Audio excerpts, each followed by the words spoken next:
नमस्कार, मनी गुरु की इस खास पेशकश में आप सभी का स्वागत है। मैं हूं स्वाति रायना। अनिश्चित बाजार में सोने में निवेश सुरक्षित निवेश का जरिया माना जाता है। आज हम बताएंगे पोर्टफोलियो में सोने और चांदी का सही एलोकेशन कैसे करें, गोल्ड और सिल्वर में निवेश का सही तरीका क्या है और कमोडिटी से कैसे कर सकते हैं कमाई। हमारे साथ शो में शामिल हो चुके हैं Firoz Aziz, deputy CEO Anand Rathi wealth management, और Chintan Hariya, head investment ICICI Pru AMC. Firoz और चिंतन दोनों का बहुत स्वागत करते हैं। हम आज मनी गुरु के इस खास कार्यक्रम में कमोडिटी से कमाई, गोल्ड और सिल्वर कैसे किसी पोर्टफोलियो की चमक को बढ़ा सकता है, ये आज हम समझने की कोशिश करेंगे। फिरोज, सबसे पहले जब भी सोने चांदी की बात आती है, यही ध्यान में आता है कि सुरक्षित निवेश का जरिया है। महंगाई के दौर में सोने चांदी में निवेश एक्चुअली निवेशकों की अच्छी और सही पसंद बनता है। हम करंट सिनारियो से ही समझ लेते हैं, बाजार में काफी ज्यादा वॉलेटिलिटी है। उतार चढ़ाव के इस बाजार में सोने चांदी में निवेश का सही मौका? Yes Swati ji, of course gold और सिल्वर को दोनों को एक तराजू में नहीं तोलना चाहिए। ऑफ कोर्स बहुत इनकी कॉमनैलिटी है कि दोनों ही कमोडिटीज मानी जाती हैं, बट आई थिंक गोल्ड का बिहेवियर और सिल्वर के बिहेवियर में बड़ा अंतर है। गोल्ड एक एस्टेब्लिश्ड एसेट क्लास है, उसकी जो वॉलेटिलिटीज हैं, जो रिस्क की मेजरमेंट्स हैं, वो काफी कम है, सिल्वर के मुकाबले आधी है।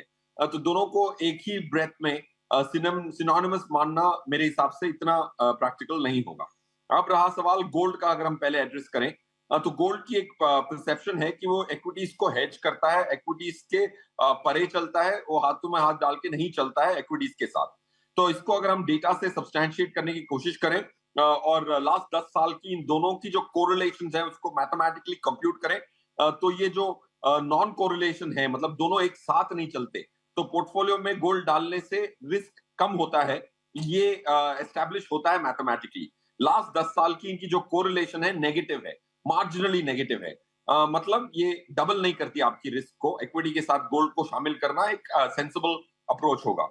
That's one set of numbers. दूसरा, अगर हम मोर लेमन टर्म्स में अगर हम समझना चाहें और लास्ट 5 साल का आंकड़ा देखें कि जब इक्विटी मार्केट 10% से ज्यादा गिरी है, तो उसी समय में गोल्ड की प्रदर्शन कैसी रही है। तो 5 बार ऐसा हुआ है 2021 में, 2016-17 से अगर हम 5 साल लें तो हमने डिफरेंट पीरियड्स देखे जहां निफ्टी 10% से गिरी है, तो उसमें 4 बार गोल्ड पॉजिटिव में था, 3 से 7%। एक ही बार ऐसा हुआ है 2016 में, जब सितंबर 8 2016 से 26 दिसंबर 2016 तक निफ्टी 11.5% गिरी और गोल्ड भी 14% गिरा। तो ये पहली बार ऐसा हुआ इस 5 सालों में कि दोनों ही साथ में गिरे। Otherwise it has a negative correlation, ये एस्टैब्लिश होता है। तो इसीलिए गोल्ड का शामिल होना पोर्टफोलियो में एक रिस्क मिटिगेंट जो मानते हैं, वो मैथमेटिक्स भी वही कहती है। और उसमें जो डॉलर की जो पावर होती है गोल्ड में, क्योंकि गोल्ड एक ग्लोबल एसेट है, तो आपको करेंसी हेज करने में भी काफी मदद होती है। चिंतन, आपकी नजर में अभी स्पेशली कमोडिटी या गोल्ड और सिल्वर में निवेश का सही मौका क्यों? अगर हम पिछले 6 महीने में देखें तो गोल्ड और सिल्वर दोनों का प्रदर्शन इक्विटी मार्केट्स, खास तौर पर ग्लोबल इक्विटी मार्केट्स की अगर तुलना करें तो उससे अच्छा रहा है। पर मैं ये चर्चा को थोड़ा लंबा लेना चाहूंगा। अगर हम पिछले 15 सालों में देखें तो बहुत सारा पैसा प्रिंट किया गया सेंट्रल बैंक्स के द्वारा। और अगर हम सेंट्रल बैंक्स की बात करें, जो उन्होंने इतना सारा पैसा प्रिंट किया, ज्यादातर पैसा रियल एस्टेट, इक्विटी, बॉन्ड्स में गया है। गोल्ड में निवेश ना के बराबर हुआ है। और उसके कारण अगर हम अंतरराष्ट्रीय बाजार में देखें तो 2011 से लेकर आज तक जो 2000 प्रति आउंस डॉलर 2000 डॉलर प्रति आउंस का भाव था सोने का, आज भी उससे कम है। तो 2011 से लेकर 2023 तक अंतरराष्ट्रीय बाजार में सोने के दाम नहीं बढ़े हैं। चांदी में भी ऐसा ही रुझान देखा गया है।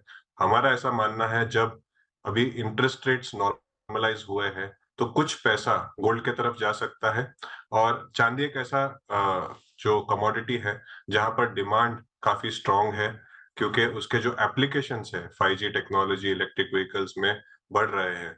तो चांदी और सोना दोनों अगर आप 10% के आसपास आपके पोर्टफोलियो में रखें, ज्यादातर गोल्ड और थोड़ा चांदी, तो मेरे हिसाब से आपको एक पोर्टफोलियो डाइवर्सिफिकेशन में मिलेगा। और फिरोज अजीज जी ने ऑलरेडी बताया है कि पिछले 6-7 सालों में काफी सारे बार ऐसा हुआ है जब इक्विटी मार्केट थोड़ी लड़खड़ाई है तो आपके पोर्टफोलियो को एक बैलेंस गोल्ड और सिल्वर ने दिया है, खासतौर पर गोल्ड ने। एब्सोल्युटली। फिरोज, ये स्पेशली ये जो समय है या और आगे आने वाला समय आपको गोल्ड के लिए कैसा लग रहा है? क्योंकि सोने के दाम कई फैक्टर्स पर निर्भर करते हैं, जिसमें से बहुत सारे फैक्टर्स हम कह सकते हैं वो प्ले आउट होते हुए नजर आ रहे हैं। अनिश्चित बाजार भी हैं। हम अभी जिस तरीके से ग्लोबल अभी जो डेवलपमेंट्स देख रहे हैं और वित्तीय अनिश्चितताएं भी हैं, पॉलिटिकल इंस्टेबिलिटी भी की वजह से भी, डॉलर इंडेक्स भी देख लें, ये तमाम जो फैक्टर्स हैं जिस तरीके से प्ले आउट हो रहे हैं साल की शुरुआत से अब तक, 2023 कैसा आपको गोल्ड के लिहाज से अभी लग रहा है? स्वाति जी, मेरे हिसाब से गोल्ड के लिए या कोई भी एसेट के लिए पहले आपको देखना है कि उसकी मीडियन रिटर्न क्या है, मीन रिटर्न क्या है। मीडियन रिटर्न गोल्ड की 9.3% की है। तो अगले साल भर तो प्रेडिक्ट करना थोड़ा मुश्किल है। अगर हम 2-3 साल की रोलिंग बात करें, मेरे हिसाब से मीडियन रिटर्न्स के ऊपर मिलने की गुंजाइश अच्छी खासी है। क्योंकि इंडियन रुपीज में भी अगर हम देखें $57,000 पर 10 ग्राम्स का भाव है, अभी भी पीक से नीचे है। तो आई थिंक गोल्ड की जो बढ़त आई है, जैसे चिंतन जी ने कहा, डॉलर में तो आई नहीं है, तो it's got some degree of past bad performance, उसकी वजह से मीन रिवर्जन की संभावना है डॉलर टर्म्स में, और रुपी टर्म्स में भी आप पीक पे नहीं खरीद रहे हैं। और व्हीकल्स ऐसे भी मौजूद हैं जिसमें आपको 3-4% गोल्ड रिटर्न से भी एक्स्ट्रा मिल सकता है, क्योंकि ब्याज भी मिलता है सॉवरेन गोल्ड बॉन्ड। सो व्हीकल पार्टिसिपेशन में भी काफी एफिशिएंसी मिल सकती है आपको। ये सबको मद्देनजर रख के आई थिंक गोल्ड की allocations from a 1 year to 3 year perspective median returns मिलना काफी अच्छी संभावना है। एक रिस्क जरूर है, जैसे ब्याज दरें बढ़ी हैं ग्लोबली, जैसे 2 ईयर का फेड का पेपर जो है 4.25 पे चल रहा है, तो इसमें फ्लाइट ऑफ कैपिटल गोल्ड से भी डेट में जाने की गुंजाइश होती है, ना सिर्फ इक्विटी की।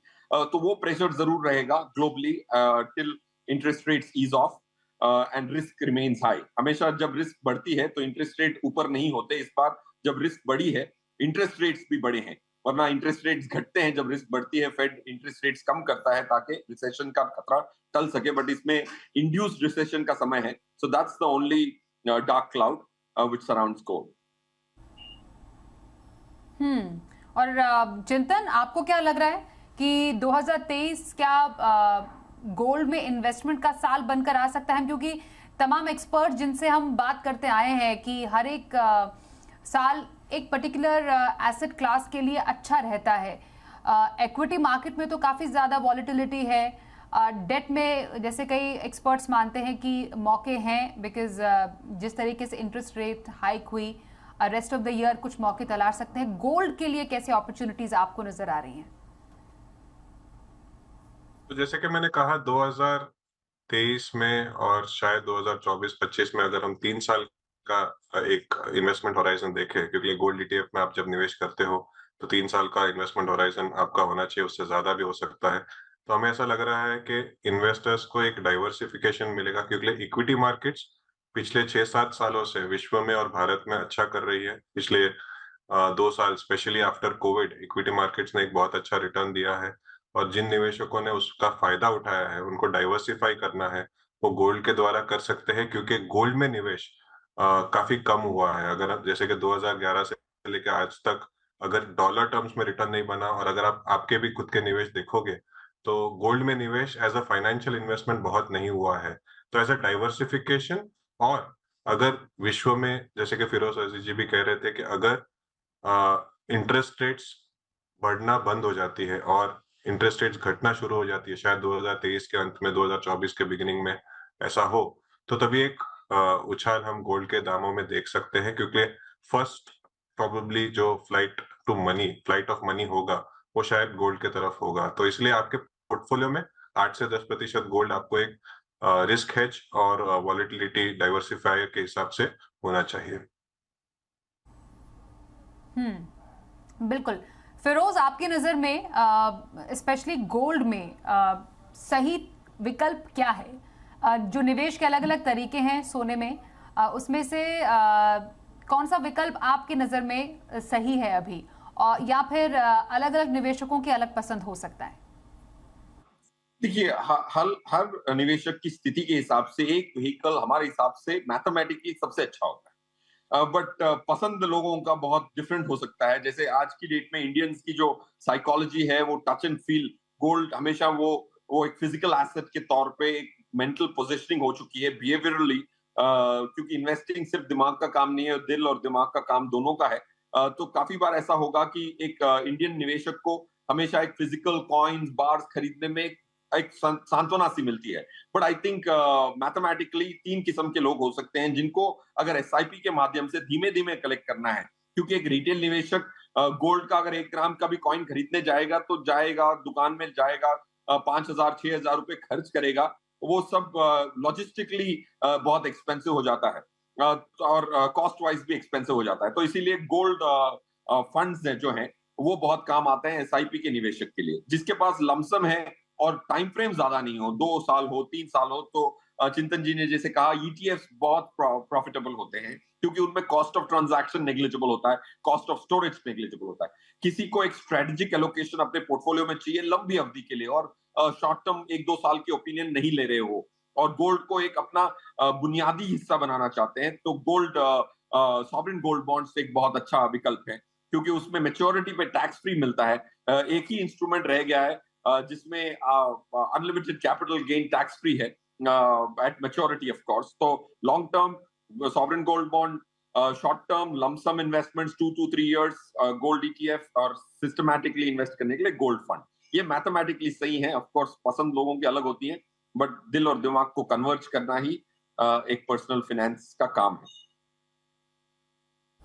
बिल्कुल। और चिंतन, आपकी नजर में गोल्ड में निवेश का बेहतरीन विकल्प कौन सा है?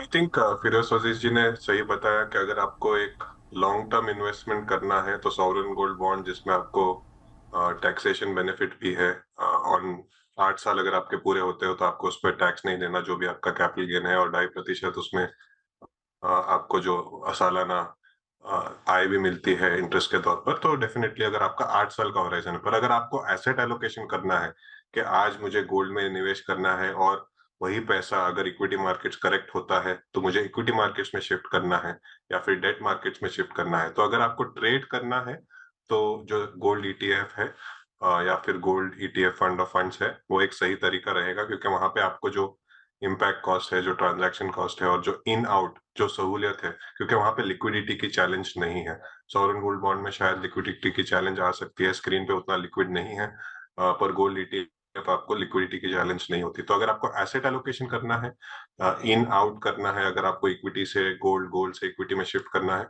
तो गोल्ड ईटीएफ सही रहेगा। अगर आपको लंबी अवधि के लिए निवेश करना है एज अ परमानेंट एलोकेशन या 8 साल का एलोकेशन, तो सॉवरेन गोल्ड बॉन्ड की जो रियायतें हैं वो काफी अच्छी है। शुक्रिया। तो कैसे बढ़ाएं पोर्टफोलियो में मुनाफे की चमक? कमोडिटी से कमाई के कैसे मिलते हैं आपको मौके? गोल्ड और सिल्वर में निवेश की हम बात कर रहे हैं। आईसीआईसीआई प्रू एएमसी से चिंतन हरिया और आनंद राठी वेल्थ से फिरोज अजीज हमारे साथ है। फिरोज, चलिए, सोने में निवेश के बारे में लोग काफी हद तक जान और समझ गए हैं।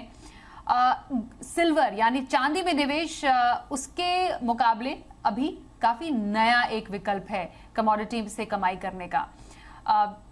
जैसा आपने शुरुआत में बोला था कि सोने और चांदी के निवेश को आप बिल्कुल एक तराजू में नहीं रखेंगे, सिल्वर में निवेश एक निवेशक के लिए अलग कैसे हो सकता है और पोर्टफोलियो में इसको जगह कैसे दी जाए? ये स्वाति जी, देखिए, अब सिल्वर की जो प्राइसेस हैं आज भी 2 साल में नेगेटिव ही हैं, तो काफी अप मूव नहीं मिला है। तो ऑब्वियसली जो भी पास्ट परफॉर्मेंस खराब होती है तो लोगों का रुझान कम होता है, बट ऐसे वक्त में ही खरीदने में प्रॉफिटेबल ज्यादा होता है, मन कम करता है खरीदने का, क्योंकि पास्ट रिटर्न नहीं है। बट ऐसी समय पे खरीदते हो तो ही पैसे बनते हैं। आज भी 55,000 57,000 पे इर्द गिर्द घूमता है सिल्वर। पैंडेमिक के बाद 62,000 63,000 तक भी गया था। सो पॉइंट एक ये मैं कहना चाहूंगा कि सिल्वर की रिटर्न आगे चलते हुए बेहतर है, पास्ट परफॉर्मेंस अच्छा नहीं दिखेगा।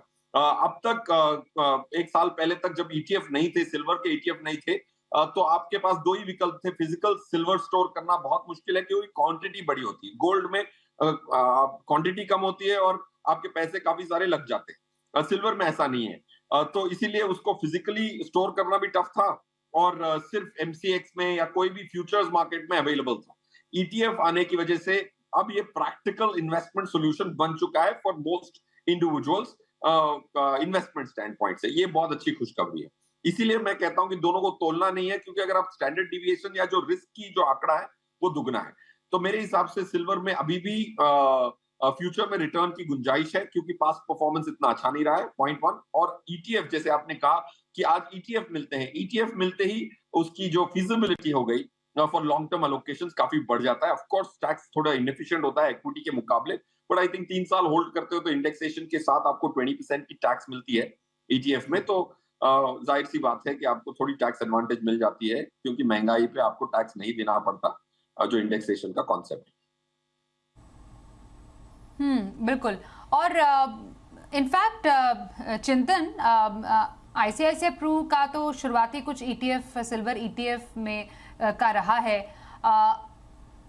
अब कैसा रिस्पांस आपको मिला है सिल्वर ईटीएफ के प्रति लोगों का, निवेशकों का? तो दिसंबर 2021 के आसपास रेगुलेशंस आए थे सिल्वर ईटीएफ के लिए भारत में। उसके पहले गोल्ड ईटीएफ 15 सालों से थे, और जनवरी 2022 में हमने सिल्वर ईटीएफ लॉन्च किया, भारत का पहला सिल्वर ईटीएफ।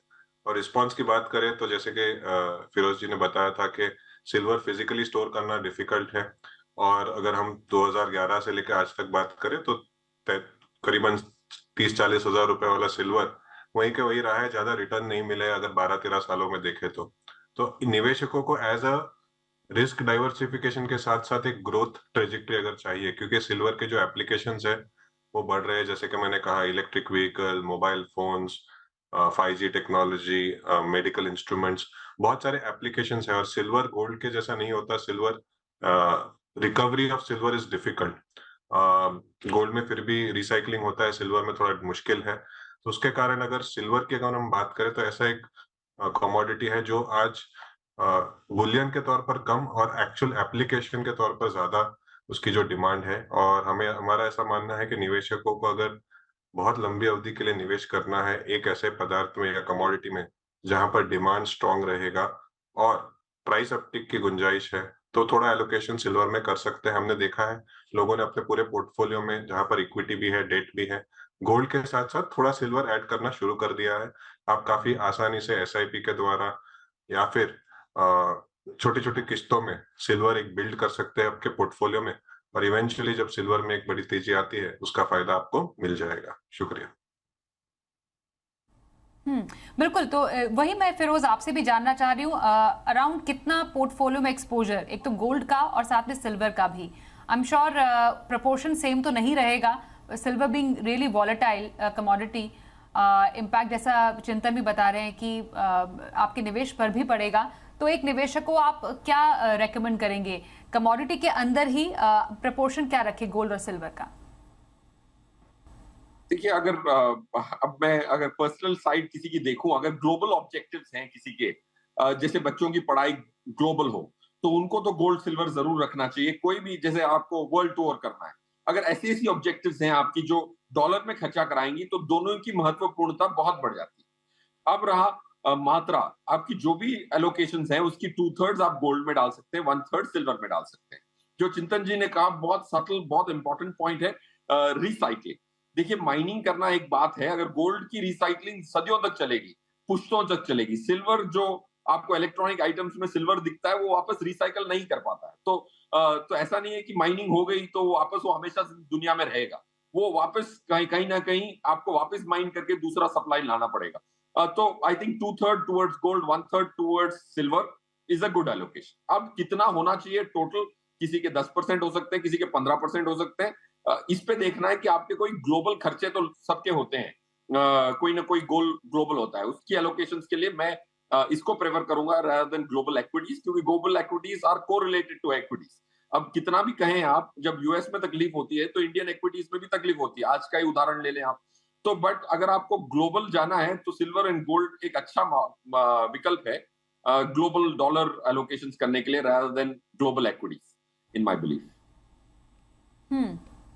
एक नए निवेशक के लिए चिंतन, चाहे गोल्ड हो चाहे सिल्वर हो, आपको लगता है कि क्योंकि गोल्ड और सिल्वर दोनों में ईटीएफ मौजूद है, पैसिव तरीका है निवेश का, ये एक सेफ तरीका हो सकता है कमोडिटी में इन्वेस्ट करने का, या फिर आपकी पसंद कुछ और होगी? इन्वेस्टमेंट में सेफ्टी एक चीज की होती है, अगर आपने एसेट एलोकेशन किया हो और आपको अगर लंबी अवधि के लिए आप निवेश करें तो। और निवेशकों से यही कहूंगा कि अगर आप एसेट एलोकेशन कर रहे हैं तो as part of asset allocation, जैसे फिरोज जी ने भी बताया, आपका टोटल 10% अगर आपको कमोडिटीज में रखना है तो उसमें से 6 से 7% आप गोल्ड में रखिए, 3 से 4% आप सिल्वर में रखिए। वो प्रोपोर्शन आप खुद डिसाइड कर सकते हो, पर स्लोली बट श्योरली आपका एक रिस्क डाइवर्सिफिकेशन के हिसाब से आपको गोल्ड ईटीएफ, उनके fund of fund, silver ETF, उनके फंड ऑफ फंड में निवेश आप शुरू कीजिए। एसआईपी एक बहुत ही बढ़िया माध्यम है और हमने इक्विटी मार्केट्स में देखा है करीबन 13,800 करोड़ की एसआईपी बुक हो चुकी है निवेशकों की। तो एक आसान जरिया है लोगों का अक्यूमुलेशन करने का इक्विटी में। वैसे ही हम चाहेंगे कि गोल्ड और सिल्वर में भी अगर आप स्लोली बट श्योरली हर महीने थोड़ा यूनिट्स एसआईपी के द्वारा इकट्ठा करते हो तो लंबी अवधि में आपको गोल्ड और सिल्वर के इन्वेस्टमेंट का भी फायदा मिल जाएगा। तो आप एसआईपी कीजिए, एक साथ पैसा नहीं भी डालना है तो भी ठीक है, क्योंकि हम कोई नहीं बता सकते कि 6 महीने में 12 महीने में क्या होगा। पर अगर एसआईपी के द्वारा आप 3-4 सालों में यूनिट्स इकट्ठा करते हो तो कभी एक मौका आएगा जहां पर गोल्ड और सिल्वर का जो अपटिक है वो आपको गोल्ड ईटीएफ और सिल्वर ईटीएफ के द्वारा इन्वेस्ट करने के द्वारा आपको मिल सकता है उसका फायदा। शुक्रिया। बिल्कुल। तो ये तो हम अराउंड 15 से 15% के पोर्टफोलियो एलोकेशन की बात कर रहे हैं। पर फिरोज, टू समिट अप, जो पूरा एक पोर्टफोलियो में जो एसेट एलोकेशन है बाकी एसेट क्लासेस का भी एक जेनरिक जो एक एलोकेशन रूल होना चाहिए किसी के पोर्टफोलियो में, वो मैं आपसे सम अप करने के लिए जानना चाहूंगी। वो कैसा हो between equity, debt and gold and real estate, अगर इस तरीके से समझे तो। स्वाति जी, अगर करंट स्टेटस देखूं मैं तो मैं कहूंगा आज भी 50% आपका 45 से 50% नेकेड इक्विटी हो सकता है और होना भी चाहिए। जाहिर सी बात है आज दिल कम करेगा क्योंकि लास्ट 1.25 साल से ऑलमोस्ट 1.5 साल से निफ्टी ने टाइम करेक्शन दिया है और 7-8% की प्राइस करेक्शन भी दी है। ऐसे समय में इक्विटी खरीदना मुश्किल होता है। 50% इक्विटी, इन्वेस्टेड रियल एस्टेट, मेरे हिसाब से रेसिडेंशियल रियल एस्टेट आज भी मेट्रोज और टियर 2 सिटीज में परफॉर्म नहीं करेगा लॉन्ग टर्म बेसिस पे कंपाउंडेड रिटर्न्स के कंप्यूटेशन से, इसीलिए invested real estate, residential zero. Debt आज काफी अच्छा अट्रैक्टिव माध्यम है, 25-30% इन डेट, और बाकी आप 10 से 15% कमोडिटीज ले सकते हैं। बट इक्विटीज में 50% रखना आज माना कि कठिन है, लोगों को चैन नहीं आएगा 50% रख के, but I think it's very critical to beat inflation and हमेशा मीन रिवर्जन होती है। तो हम आनंद राठी में तो ऐसे समय में ज्यादा खरीदते हैं। फरवरी में नेट मोबिलाइजेशन आई म्यूचुअल फंडों की, इतनी अच्छी नहीं थी, एसआईपी छोड़ दें तो, बट आनंद राठी में हम थोड़ा ज्यादा एक्सेलरेशन देते हैं इक्विटीज की परचेज को। ऐसे समय को हम अपॉर्चुनिटी मानते हैं। ओके, तो चलिए, ये तो बात हुई आज हमारे शो में कमोडिटी से कैसे कमाई कर सकते हैं। पोर्टफोलियो में सोने और चांदी की चमक बढ़ाने के लिए आपको कैसे विकल्प का इस्तेमाल करना चाहिए, कैसे विकल्प आपके सामने है, एसेट एलोकेशन को ध्यान में रखते हुए कितना एक्सपोजर ले सोने और चांदी में, इस पर चर्चा करने के लिए फिरोज और चिंतन आप दोनों का करेंगे धन्यवाद। मनी गुरु में आज के लिए बस इतना ही।